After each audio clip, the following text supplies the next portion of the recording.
नमस्कार, मैं बीना कुमारी। आज चर्चा करेंगे दलितों और पिछड़ों का असली हितैषी कौन।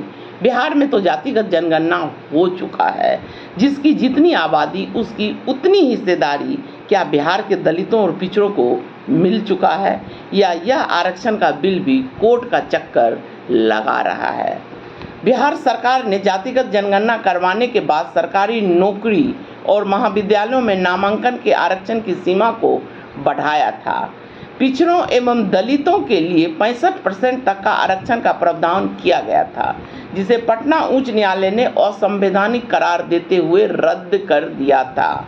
बिहार सरकार ने पटना उच्च न्यायालय के इस फैसले के खिलाफ सर्वोच्च न्यायालय में अपील दायर किया। आज सर्वोच्च न्यायालय ने बिहार सरकार के अपील पर सुनवाई करते हुए पटना उच्च न्यायालय के फैसले पर रोक लगाने से इनकार कर दिया। मतलब पिछड़ों एवं दलितों को बढ़ी हुई आरक्षण सीमा का लाभ नहीं मिलेगा। दूसरी ओर संसद में बजट पर बहस के दौरान राहुल गांधी ने पिछड़ों, दलितों और किसानों पर मुद्दा बड़ा जोर शोर से उठाया है। आज के वीडियो में इन्हीं दो मुद्दों को समझने का प्रयास करते हैं। राहुल गांधी ने सदन में बोलते हुए कई बार दोहराया कि उनकी सरकार आने पर इसी सदन में जातिगत जनगणना का बिल पास करवाएगी, एमएसपी को कानूनी दर्जा देने का बिल पास करवाएगी। राहुल गांधी बजट पर बहस के दौरान कई मुद्दों पर जमकर सरकार को निशाना बनाया। अग्निवीर से लेकर महंगाई, बेरोजगारी, ऐसे तमाम मुद्दों पर उन्होंने उठाया जिसका सरोकार आम नागरिक से हो। सवाल यह है कि नीतीश सरकार में है और राहुल विपक्ष में। अगर पिछड़ों और दलितों, खासकर बिहार के पिछड़ों और दलितों की नज़र से परखें तो आरक्षण की सीमा जातिगत जनगणना के आधार बढ़ाया जाना उनका अधिकार है, और जो उनका अधिकार दिला दे वही उनका नेता। नीतीश की बैसाखी पर मोदी की सरकार टिकी हुई है। जिस दिन बैसाखी डगमगाई, मोदी की सरकार धड़ाम।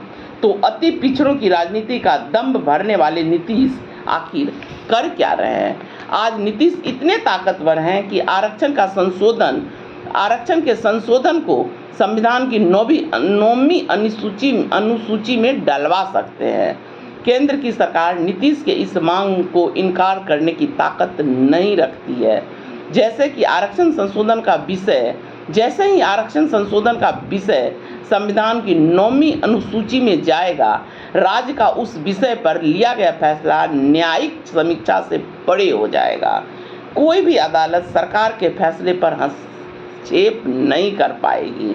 नीतीश कुमार केंद्र सरकार पर दबाव डालने के बजाय पटना उच्च न्यायालय के फैसले को सर्वोच्च उच्च न्यायालय में चुनौती देकर यह दिखाने का प्रयास कर रहे हैं कि जातिगत जनगणना के आधार पर दिया गया आरक्षण के विषय पर वह बहुत संजीदा है। परंतु हकीकत यही है कि नीतीश के लिए एक चुनावी मुद्दा और अति पिछड़ा उनके लिए वोटों की फसल से बढ़कर कुछ भी नहीं है। नीतीश आज देश के सबसे ताकतवर मुख्यमंत्री हैं, जिनके दम पर केंद्र की सरकार टिकी हुई है। वह आरक्षण को 9वीं अनुसूची में डलवाने की ताकत रखते हैं, पर वो ऐसा नहीं करेंगे। दूसरी ओर राहुल गांधी हैं, जिन्होंने सदन में आश्वासन दिया है कि जातिगत जनगणना का बिल सदन में पास करवाएंगे। उस बाबत राहुल ने सदन के माध्यम से देश को बार बार संदेश दिया है कि जातिगत जनगणना उनका राजनीतिक उद्देश्य है। बजट पर भाषण देते हुए राहुल ने कहा है कि जब बजट का हलवा बंट रहा था तो जो लोग फोटो में दिखाई दे रहे थे उनमें से एक भी दलित, पिछड़ा और आदिवासी नहीं था। दरअसल जब बजट तैयार हो जाता है तो वित्त मंत्री बजट तैयार करने वाले वरिष्ठ अधिकारियों के बीच हलवा बांटते हैं।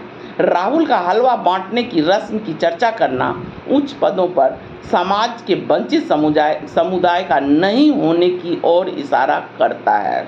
बजट तैयार करने वाले टॉप 20 अधिकारी में मात्र एक अल्पसंख्यक और एक पिछड़ा वर्ग का अधिकारी का होना 73% लोगों की हिस्सेदारी कैसे सुनिश्चित करेगा, यह राहुल के भाषण का केंद्र बिंदु था।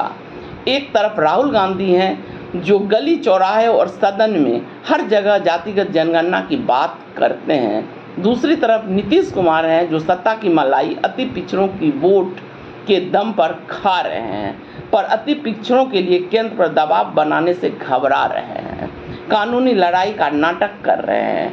और हाँ, पिछड़ों के बल पर नीतीश जैसे नेताओं ने ही ईडब्ल्यूएस का आरक्षण दिलवाया। फैसला जनता को करना है कि पिछड़ों, दलितों और वंचितों का असली हितैषी कौन है। नमस्कार, धन्यवाद। मेरा यह प्रयास अच्छा लगे तो मेरे वीडियो को लाइक, शेयर एंड सब्सक्राइब जरूर करें।